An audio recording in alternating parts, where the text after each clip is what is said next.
The entire underside of this 1,800 square foot house was rotting from mold.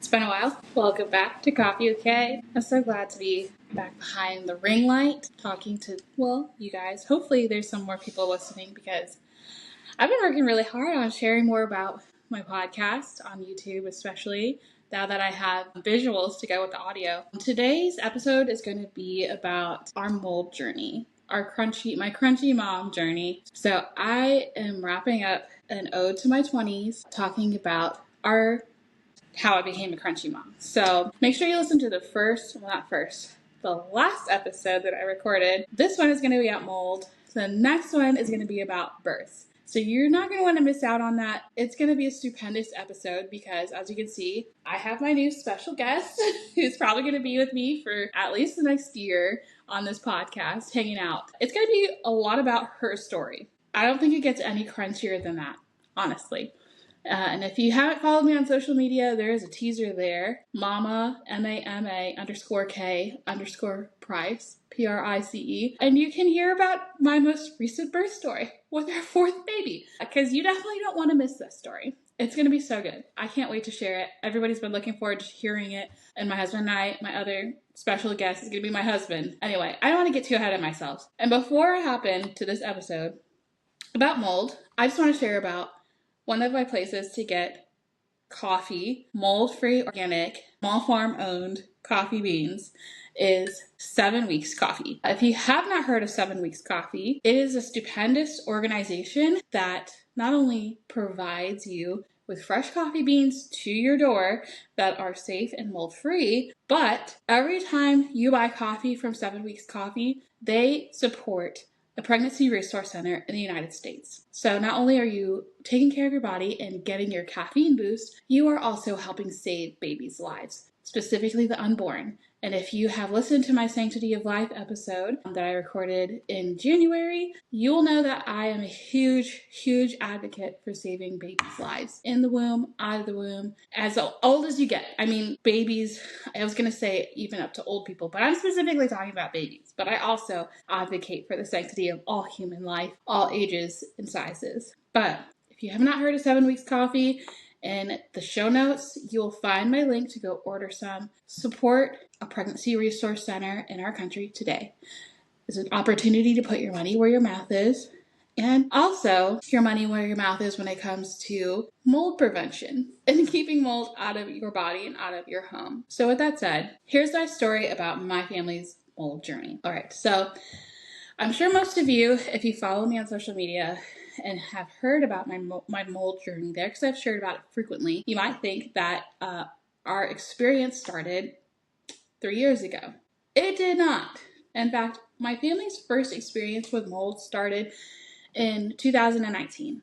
So at that time, my husband and I and our firstborn, he was 1 at the time, we were living in North Texas. If you're unfamiliar with Texas terrain, between the north, the south, the east, and the west, you have kind of all different types of climates all over Texas. In North Texas, it's very dry. It's not really humid. It's not super muggy like you would think of when it comes to Florida or Louisiana or South Texas, Houston. It's super muggy, super humid, Galveston area. North Texas is fairly dry. You get rain, not a tremendous amount of rain, like compared to East Texas where we live now. We get a lot more rain here, and it's usually about 5 to 10 degrees cooler in East Texas than it is in North Texas. So it's pretty dry. The climate is just pretty hot and dry all year round. It does get cold during the winter. It gets very hot during the summer. And so that's where we're living. That's where my husband and I met. And that's where we really wanted to settle down with our family. We got married in college. We had our first baby a year later. And if you also have not listened to an Ode to My 20s, the episode about finances, listen to that episode because that's going to give you context too about where we were at this point in our life. So if you are new to this series, I highly recommend you start season 4 at episode 1 because every story that I'm sharing, it kind of layers on top of the first episode. From the first to, I don't even know what episode I'm on right now, to this episode, you'll hear bits and pieces of the story about the past 10 years of this past decade of my life that I know what she's talking about, or, oh, I remember she's talking about this in her finance episode, and this is another layer to that story. So in that finance episode, I had talked about how we made money moves to get out of debt when we were about 2 years into our marriage. We had some student loan debt and we had bought a car. It was not a new car, it was a used car. And I think we had a tiny bit of credit card debt, if we even had any at all. And we decided to get serious about our finances and getting out of debt. And so we were going debt free, and we were living in a rental house, our first rental house in North Texas. And this was like right before the marketing boom. If not nationwide, definitely in Texas. And everything started getting really expensive. Well, we lived in this really adorable mid-mod house in this really awesome neighborhood. We loved it. We did not want to move. But the owner, she was like dying of cancer and she had to sell the house. And so we had to move. We did not want to move. And we were renting this house. It was a 3-bedroom, like 1.5 bathroom. It had to be about 1,300 square feet. It was really cute, had hardwood floors. I mean, it was a great house. It was a beautiful house. For our first rental house, it was fantastic. And I think this was 2018. We had to have been paying somewhere around $1,200 for this house, which is honestly a lot. Like our mortgage right now is $1,400. And so $1,200, that's a lot of money for a house, especially like not long out of college as a young family. And at that time, everything started skyrocketing. So I remember we were looking for a new rental house because we didn't want to go back into an apartment. And we had a really hard time finding anything that was worthwhile under $1,400. And we didn't have extra money. That was our top, like that was our cap.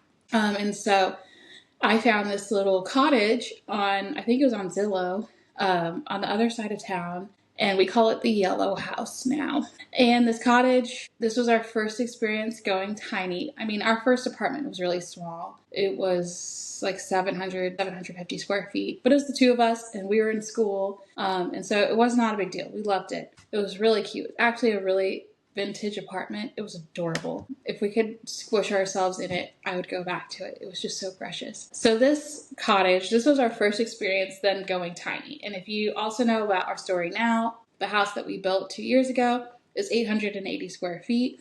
We lived in a camper while we were building this house. We were very familiar with living tiny. And so this house had to have been maybe 1,000 square feet, if that. It's definitely smaller than the house we live in now, but we could afford it. And it was actually a little cheaper than our first rent house. It was a 2-bedroom, 1-bathroom, genuinely a little cottage. The landlady, who was also a real estate agent, she lived next door. She had this like 5-acre plot and she had a duplex and like a quadplex, this little cottage, her house, and then like a big house next to her house, all in this 5-acre plot. And so this little yellow house was between her big house and the other big house. And by big house, I mean it was like 5-6 bedroom houses. They were huge. And we were right in the middle, and it looked like the house from up. She used to use it as her photography studio because she had been a photographer, whatever. So I'm trying to describe this house. Oh, well, I have pictures, so I really don't even have to describe it. And I don't really know where I'm pointing because I think I'm pointing this way. The pictures are going to be here when I edit this video. So there was this big porch. You would walk in. There was a little living room. There was like a kitchen nook. There was a tiny hallway, a bedroom right here, a bedroom to the end. This really weird bedroom closet thing with the washer dryer hookup off of that bedroom. That was like a really huge room. And then a little tiny bookshelf, like a little built-in bookshelf, a sliding door closet, and then the bathroom. It was tiny. It was 3 of us. We did not care. We lived in that house for 6 months because after about a month of living there, this house started getting this really funky smell every so often. And it kind of smelled like sewage. It was horrible. And I was pregnant at the time. Yeah, I got pregnant in that house. And it was just like, I had really bad morning sickness already. So I honestly thought maybe it was just me. Maybe there's something that just is really bothering my senses because I'm pregnant. Well, it kept getting worse. The sewage smell, it would just kind of like waft into the house. And we could not figure out where it was coming from. And it was so frustrating. And it was just so disgusting. And we would call the landlady in and she would always be like, oh, it just smells like cooking. It just smells like spices. And I'm like, I don't cook anything in this house that smells like that. Or she'd be like, oh, were you cooking fish? It smells like fish. And I was like, no, I was not cooking fish. I was not cooking spices. There's no spice in the world that smells like butthole.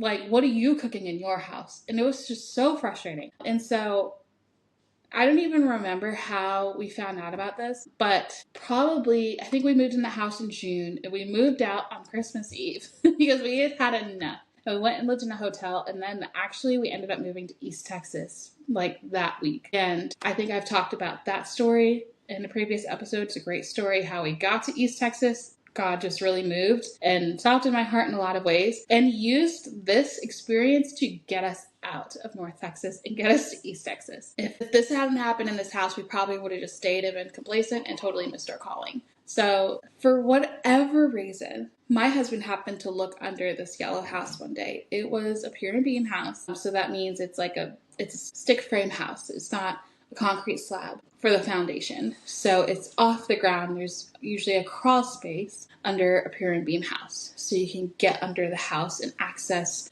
whatever you need to access. So that means there's dirt under the house. There's dirt and soil, not just like a concrete slab. And we don't really have basements in Texas, so there's no basement.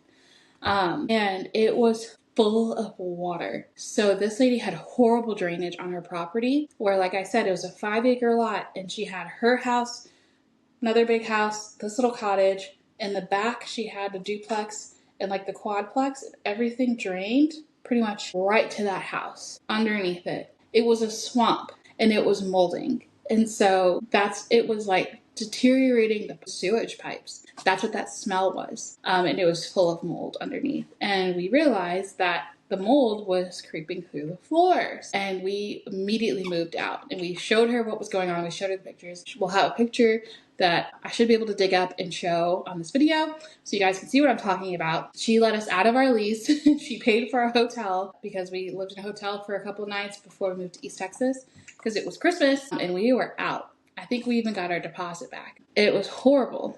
And I was so devastated because my ultimate goal is to keep my family and my babies safe and myself safe. And I felt like I had failed. And we had even had that little tiny built-in bookshelf I mentioned, the mold was coming up through there. And so I even had to get rid of some of our books because the mold was coming up through the built-in and it was coming onto the books. And so some of my books had even molded. But that's not even the worst of the story. It gets worse. It gets worse. So a few years later, again, if you've listened to my finances episode, you'll have heard the story about how we moved, 9 times in 7 years? I don't miss those days. To save money, essentially, or because some fluke would happen where we had to leave our rental house and find a new place to live, on and on. Again, that's in a previous episode. You've got to listen to it. You are missing out. And those details will help this story make sense. So pause it and go back and listen from episode 1 of the season 4, an ode to my 20s. We ended up in a rental house in 2021. So we had flipped a camper and we were living in that, and the plan was to start building our house, and all of the plans fell through and we hated living in the camper. So we sold the camper and I was getting ready to have our 3rd baby. I was very pregnant in this camper. And we were planning to have a home birth, and I was not having a home birth in a camper, and our house wasn't even started, let alone finished. So we had to find a rental house to live in. And we had T-minus 2.5 months to find one, not even. And so my husband and I own a general contracting company out in East Texas, and his company was working on this man's rental property. And it was like a 1,800 square foot house. I think it was 3 bedrooms, 2 bathrooms, great house, super cute, super spacious, biggest house we've ever lived in. And he was like, oh, you know, somehow the conversation came up that we were looking for a rental house and whatever. And he's like, well, when you guys are finished here, your family can live in it. I don't have anybody, leasing out this house. And we were like, absolutely. What an answer to prayer. This is amazing. It's a huge house. It's going to more than fit our family. He cut us a deal, and I think it was maybe $1,700, $1,800 to rent this house, something like that, which is not bad. It was a very big house, really cute neighborhood, good side of town. You're okay. Really no complaints. No complaints. So that we lived in that house for about 2 years while we were getting this house built and everything, working on our company and stuff. All right. So we really didn't mind this house. It functioned. It got the job done. It was cute enough. We were able to have friends over. It fit our kids. I had our home birth in it. it was working fine. Well, after I had my third baby, I had him at the end of 2021. So spring 2022, I started getting what I called my flare-ups. I called them flare-ups because I really didn't have any other name for them. It started off in October, well, I guess kind of started later that fall. Had to have been right before Christmas, I think. I had strep throat. And I woke up one morning and I was like, I don't feel right. And I don't know, probably right before I ate breakfast, I started getting that sensation where it feels like you're swallowing glass. And that's where I was like, this has got to be strep. So I went to an urgent care. They tested me. It was strep. My baby had been a month old or so. And so I wanted to get on antibiotics. You know, I'm crunchy. I really don't prefer antibiotics, but I know not to play around with strep. And at this point, I was in so much pain. I was not even going to try and treat it naturally. Like, I was just knock it out. And so I asked my midwives what was a good antibiotic that would kill it, but not pass on so much through my breast milk to the baby and affect his gut. And so they told me which antibiotic to take.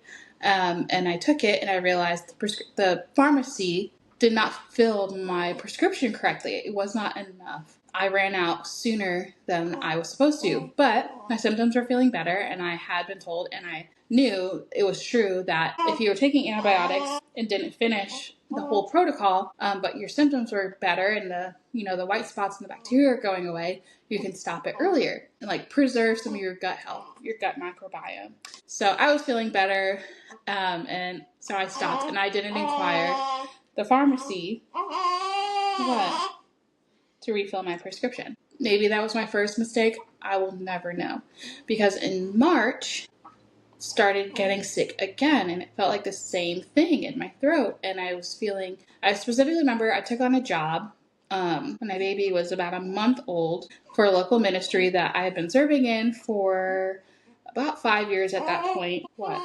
You're okay. I am allowed to talk. And that was also my second mistake. My body did not get adequate time to rest. My cortisol was high. I was postpartum and I pretty much immediately went to work after about 4 to 6 weeks, because I was used to being super ambitious and bouncing back after I had babies, and I felt like I could do it, and I felt like I was being called to do it, which is also another story for another time. But we had a big fundraiser, and the night of that fundraiser, I got in my minivan and I was just done for. My body was so fatigued and I felt horrible. And that was the beginning of my flare-ups. So the throat stuff started coming back, and so I was really under the assumption it was reoccurring strep, because I had strep so soon before that it made sense, and the doctors thought that's what it was too. Everything made sense. Well, I get antibiotics again, and in I think May happens again, and we're still thinking it's reoccurring strep. So I get antibiotics again. What? Stop yelling at me. And so what I was having, if you see in this picture, is these white spots at the back of my throat. And I'm pretty familiar with my body. I'm really good at knowing when I'm not feeling well, or if I've had something before and I feel it coming on again. I can be pretty self-aware. And so I would just call the telehealth doctor and say, the spots are back like I had when I had strep, and I'm feeling these symptoms, so I'm pretty sure the strep is back. And they agreed. I wasn't doing a strep test. That would have been a really good idea, because long story short, after a handful of bouts of this reoccurring strep, which I was calling my flare-ups, it was not getting any better. And I went through this for 9 months. And by the end of the 9 months, my body was shutting down. I had horrible fatigue. I was having joint pain. I was having these throat issues. My throat was hurting. I couldn't lose weight. My postpartum weight, I gained a ton of weight. That baby that I normally did not gain. I gained almost 70 pounds, and I could not lose it. And I wasn't doing anything, out of my norm. Well, besides being overly stressed with a newborn, to warrant this weight gain. And I was just getting worse and worse and worse, to the point where it was affecting my daily life so extremely that I left that job. I tried to start a cleaning company on my own, and I shut that down. And I was just I could not function. I couldn't stay awake through the day to take care of my kids. I would have to call my husband or my friends to come sit with my kids until my husband got home, if he couldn't get home early, because I literally could not get up. It was horrible. And I just didn't know what else to do. I didn't know what it could possibly be. And so I was at my primary care physician and we were getting autoimmune tests because this is like seeming like something autoimmune. Maybe something triggered with my pregnancy, my postpartum, and now I have an autoimmune disorder. We were doing like nutrition panels and blood work and everything was normal. And so my nurse practitioner was like, you know, I really hate to say this, but how's your air quality at home? Because I don't know what else it could be. Like, I was about to see another doctor and start taking stool tests, and like, we spent a lot of money trying to figure out what was making me sick because I was so sick. And I said, you know, I've never tested our air quality. We use air filters at home, like air purifiers. We live in a rental house. There had been water damage to the rental house that the landlord had said had been fixed. And so it never crossed our mind that there was potentially something in our house causing this. Well, that's when I found Microbalance Health products. And I kid you not, I don't even remember how I found out about these products, but that's when I found Microbalance. And they have these little circular mold testing kits that comes in a pack of 3, and you just open the little disc, you put it in a room for an hour, close the disc, cover it with foil, put it somewhere dark so the mold spores can grow. You take it out 3 to 5 days later, you count the spores on the dish, and there's like a little sheet, an instruction sheet, and it tells you, you know, if you have so many spores, this color spores, this many, like this amount, this is a normal amount, this is a healthy amount. These were the results of our test. And then everything clicked. And I told my husband there was this spot by the patio door. So we had like a little tiny back porch. There was a little spot under the rug in our living room that I had noticed by this door. And it was kind of like a little hole. It was a little hole in the floor. And I pointed out to him once and he was like, you know, it's probably just the trim, like the little transition from the door. It's probably just like chipped because that's what it looked like. No, there was a legitimate hole in the door, and he starts pulling back this vinyl flooring, and the subfloor is sinking in this back living room. And so our hearts just sink, right? Because it was my worst fear. We've already gone through a mold thing before, and it did not nearly affect our health as much. It definitely affected our quality of life, and it was not a good experience. But this was like, oh, so this house is also a Pure and Beam, which means it's not a slab foundation. There's a crawl space under the house, and it was on a little hill. And the owner of this house had put in drainage, and we'd seen the drainage, and so when it was raining, since we lived on a hill, we would see that the water would go downhill out the drain into the back creek, where there was like a wetland. Well, my husband goes into the crawl space, and this is what he sees. The entire underside of this 1,800 square foot house was rotting from mold. The beams of this house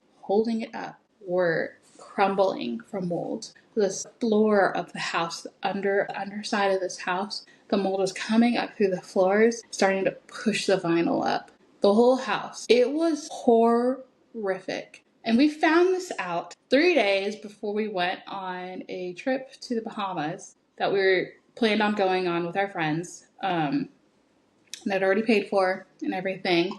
We were going to be gone for 5 weeks. And so there was nothing we could do. And I just remember going on that trip and I was just so devastated because I was so sick. My kids were having like respiratory issues. They were always catching colds. We couldn't figure out why all of a sudden we were always so sick. And now I have to leave my house with all my belongings in this super moldy house for 5 weeks. And there's nothing I can do about it. And I just was praying that nothing else was going to get molded. Like we opened up a closet. We start, taking stuff apart, trying to figure out like where the worst of this damage is. And I had a diaper bag that was in our coat closet that molded. I mean, like, there's fluffy mold on it. What? You were so mad at me. Yeah. And I had to throw it out. A diaper bag. And I was furious. But luckily, this landlord let us move out. So we went on our trip to the Bahamas, and I detoxed because I was not in this moldy house, in this moldy environment anymore. So I actually started getting better. And we came home and we immediately got home and moved out. And I put on, I remember like an N95 mask, and I was trying not to be in the house too long. And then I had the worst flare up yet. And that one sent me to the urgent care because I could not eat, I could not drink, I could not swallow, I almost couldn't breathe. I was seeing an ENT at this point, like the ENT couldn't figure out what's going on. I was about to take my tonsils out. and it was the mold. And we had to get rid of a handful of furniture and mattresses. Most of our clothes made it. Most everything else made it, but we had like a rug we had to get rid of. And then since I had heard about Microbalance Health products and used their testing kits at this time, I bought some more of their products. And so they have an EC3 mold spray that you can use on porous materials. So like I sprayed our couch because we were trying to build a house at this point and we had just gotten back from this incredible vacation.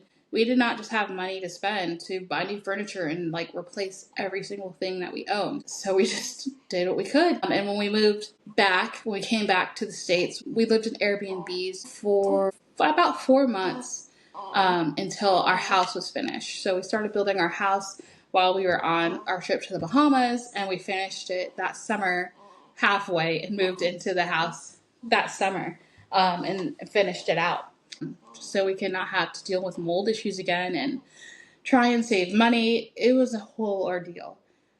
Well, it took probably another about 4 months to not even fully. It can take years for your body to detox from extreme mold exposure.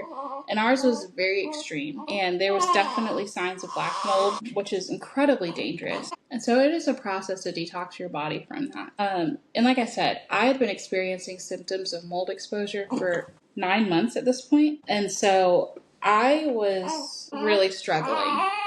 So once it came back that I was having these medical issues because of mold exposure, I remember going to my primary care physician, and she shared about this company called Desbios, DESBIOS, that had a mold detox kit. And it was like a 90-day process. And so I have a picture of it here, and I also have a link to, I think she had to order it.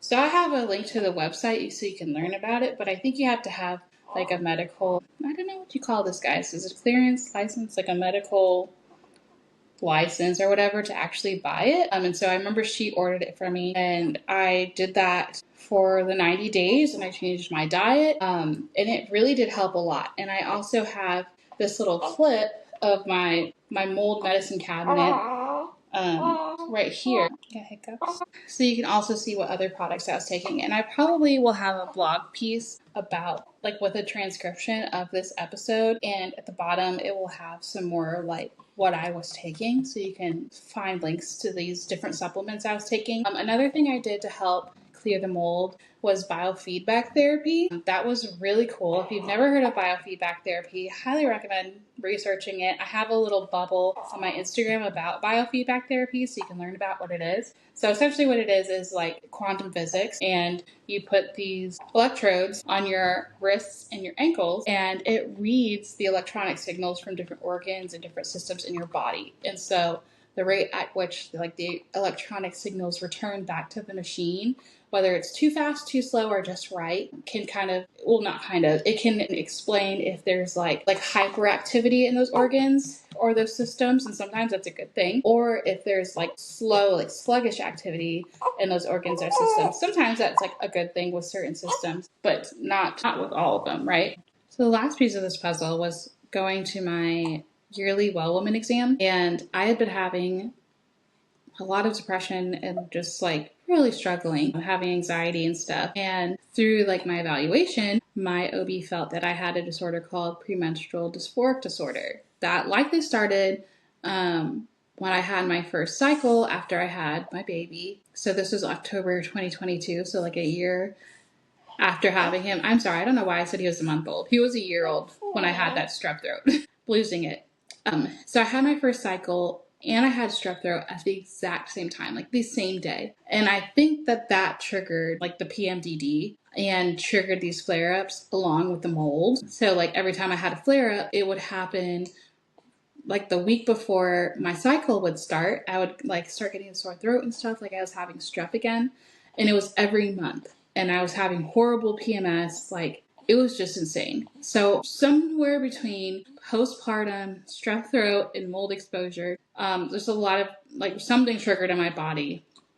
And the way that you treat PMDD, premenstrual dysphoric disorder, is with low dose antidepressants. So it helps your brain and your hormones communicate so that your body can like properly process your hormones, specifically like the serotonin in your body. And your serotonin is released, controlled through your gut. And so like focusing on gut health helps a lot too. And at this point I'd been doing a lot of focusing on gut health because I could not figure out what was wrong with me. But I knew that gut health could play a lot into like mental issues and brain fog and stuff.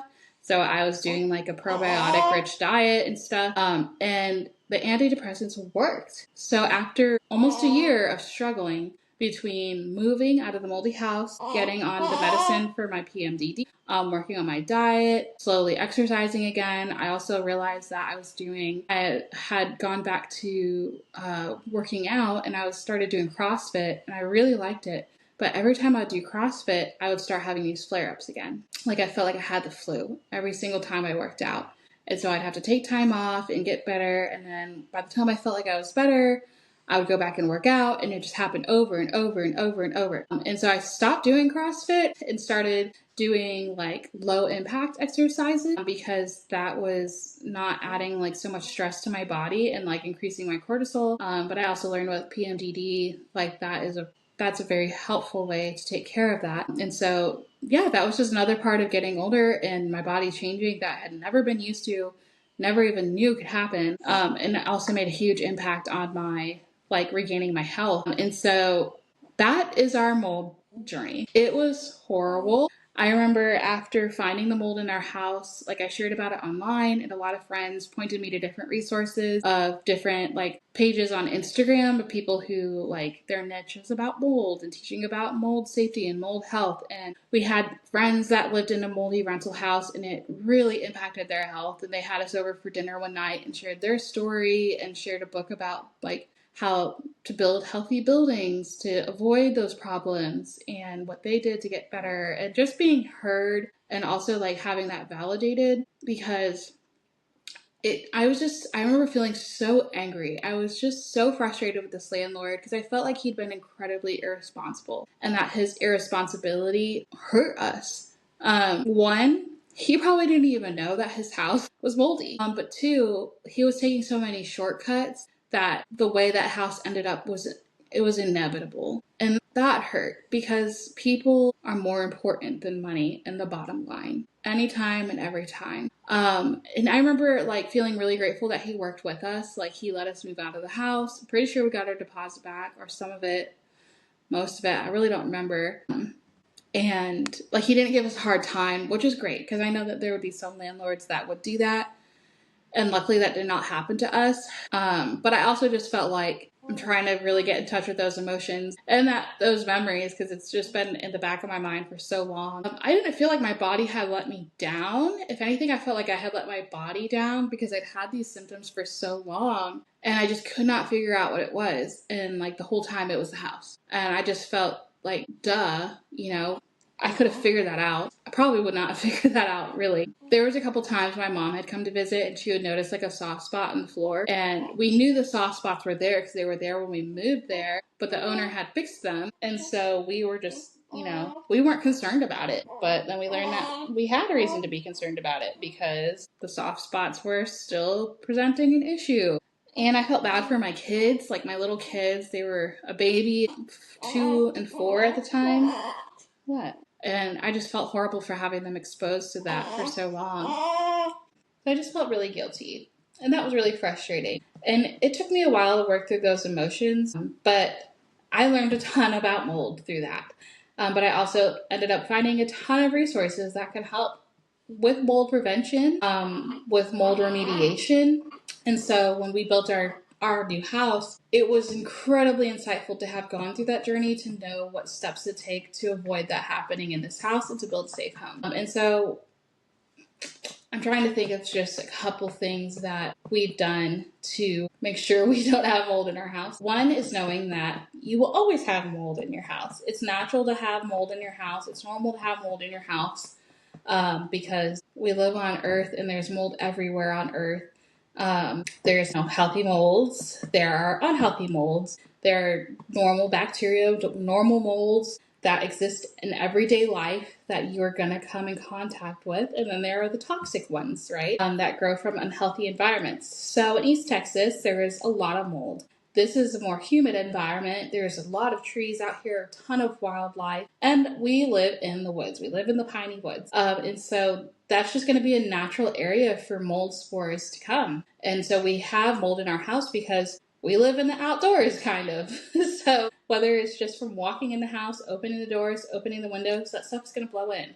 We have a little indoor dog that goes in and outside, and she's mostly indoor, but mold's going to come in on her paws. And so we vacuum. We use air filters. Still, air filters are incredibly helpful to get mold out of your air and keep your air clean. I have houseplants, and that helps keep the air healthy. But you also have to make sure that you're taking care of your plants, that they're not rotting, that you don't have root rot, you don't have mold in your soil, because that's another source. I have a dehumidifier in our house so that we can absorb any extra humidity in our home. We have spray foam insulation in our home, and that can make your house sweat. It's very, very well insulated in this house. This house is built very airtight, which is great, but it can also create a moisture heavy environment. And so there is a way that we can help remediate that, and we're going to do that very soon. But in the meantime, I have a dehumidifier in our house,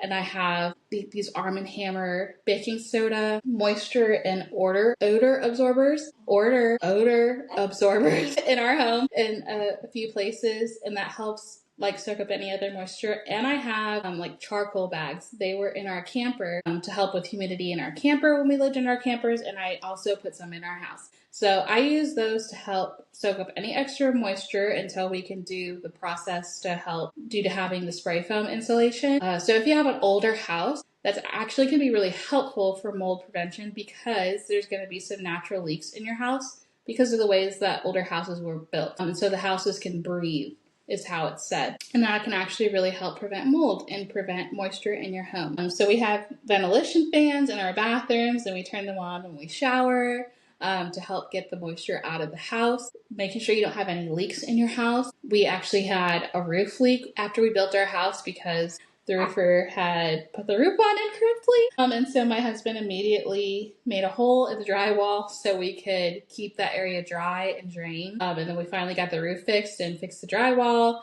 and made sure there was no mold in the foam or the wooden beams in our attic area.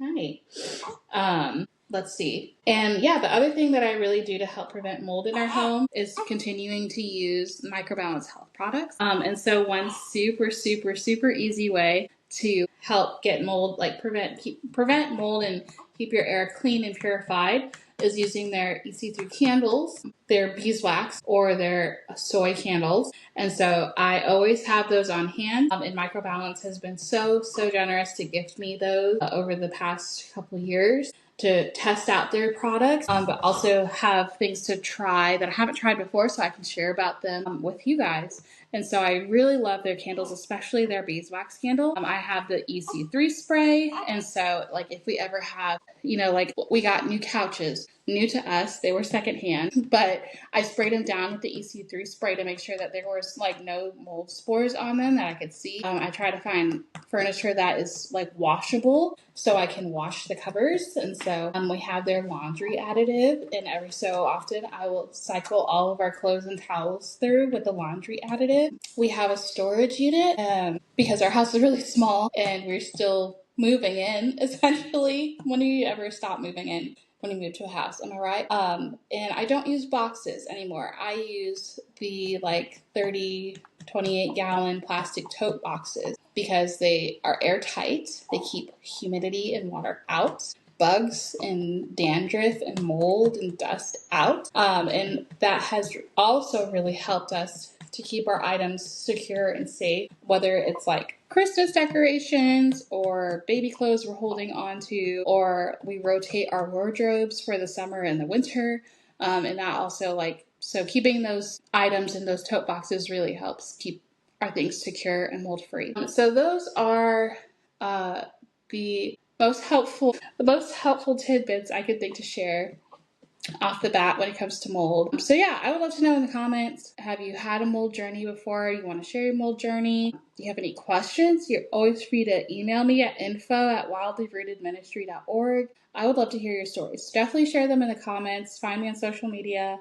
I'm on TikTok, I'm on Facebook and Instagram. I have shared a lot about our mold journey in the past, and I have it saved on Instagram, and I want to continue talking about it. So I always want to be a resource for that. But yeah, that is an ode to my 20s. I pray that I don't ever come into a moldy situation in my 30s, because that was so brutal. I'm just hopeful that my 30s, I'm 6 months in now, that they will remain a mold-free decade, but also a decade that I can do stuff like this, like sharing resources and sharing some knowledge and expertise in something that I have been through multiple times in my past, and have gotten to learn from, and now I get to educate others about. God bless you. So thank you for listening. I really hope this was insightful. Stay tuned. Well, not really stay tuned, but if you will hold on and be so kind to watch this quick commercial at the end of this episode. Huge shout out to Microbalance Health Products for sponsoring this episode.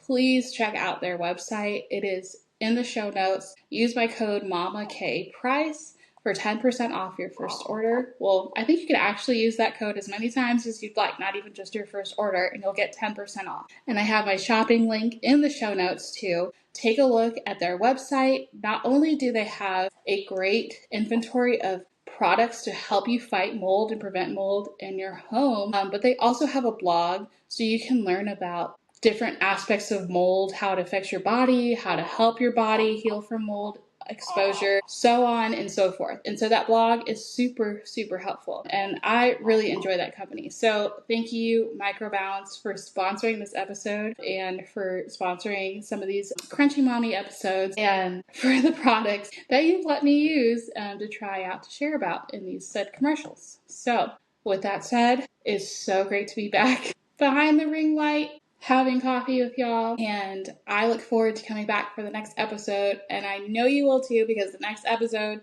is going to be about Crunchy Mommy births, and I will get to share about this nugget's crazy car birth. So stay tuned and make sure you share, and do not miss out, because it's going to be a great episode. So until then, I hope you enjoyed this episode about our mold story. Check out Microbalance Health Products in the link below.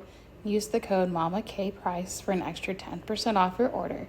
My favorite things to shop from Microbalance are their air purification candle, their mold test kit, and also their laundry additive. You absolutely cannot go wrong with those 3 products.